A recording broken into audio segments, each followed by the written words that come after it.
ती नेहमी लवकर उठते. ती नेहमी लवकर उठते. या वाक्यातील काळ ओळखा म्हणते. ओळखायचा आहे काय बघा, काळ. ती नेहमी लवकर उठते, काळ ओळखा. आता इतका खतरनाक प्रश्न आहे मित्रांनो. वाटतंय नियम काय सांगते बघा. ती नेहमी लवकर उठते, एकेरी क्रियापद आहे बघा. उठते एकेरीच क्रियापद आहे. जर एकेरी क्रियापद असेल तर साधाच काळ होत असते. एकेरी क्रियापद असेल तर साधा काळ होते. मग साधा वर्तमान काळ, साधा भूतकाळ किंवा साधा भविष्यकाळ. पण मित्रांनो प्रश्न एकदम फसवा आहे. इकडे पहा, इथं उठते क्रियापद आहे ना, कसलंय, एकेरी. मित्रांनो एकेरी क्रियापद म्हणलं की साधा काळ आहे. त्याच्यात कुठे दिसायला का साधा वर्तमान काळ. 100% वाटतंय साधा वर्तमान काळ म्हणाव. ज्याचा अभ्यास झालाय त्याला म्हणलो साधा वर्तमान काळ. एकेरी क्रियापद म्हणले की साधा काळ, एकेरी क्रियापद आले.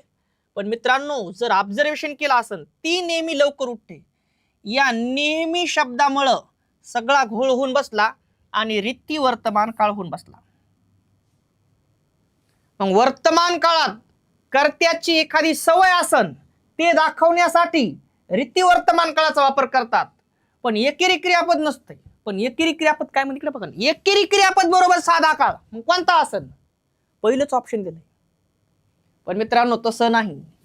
ती नेहमी लवकर उठते म्हणजेच तिची उठण्याची सवय आहे बार बार. वर्तमान काळामध्ये तिची सवय जी आहे ती दाखवतं इथं. आणि नेहमी शब्द आला आणि त्याला रीती वर्तमान काळात घेऊन गेला. आणि मग वाटतंय हे आणि आहे हे, आणि त्यालाच एक्झाम म्हणतात, त्याला स्पर्धा परीक्षा म्हणतात. कळलं का तुम्हाला? आणि मग ती नेहमी लवकर उठते, एकेरी क्रियापद बघताय मुलगा, एकेरी क्रियापद बघितले त्याला वाटते साधा वर्तमान काळ आहे, पण ते कधीच नसते, ते बघतच नाही. इथं नेहमी आलंय, नेहमी आलंय म्हणून रीती वर्तमान काळ आहे. आणि रीती वर्तमान काळ काय सांगते, एकेरी क्रियापद येत नाही, दुहेरी क्रियापद येते.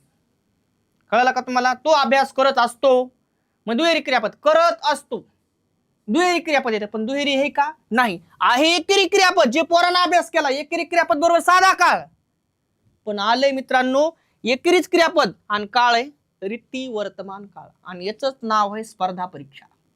बारकावे आहेत मित्रांनो. फक्त पूर्णविरामामुळे पोस्ट जाते, फक्त पूर्णविराम शेवटचा.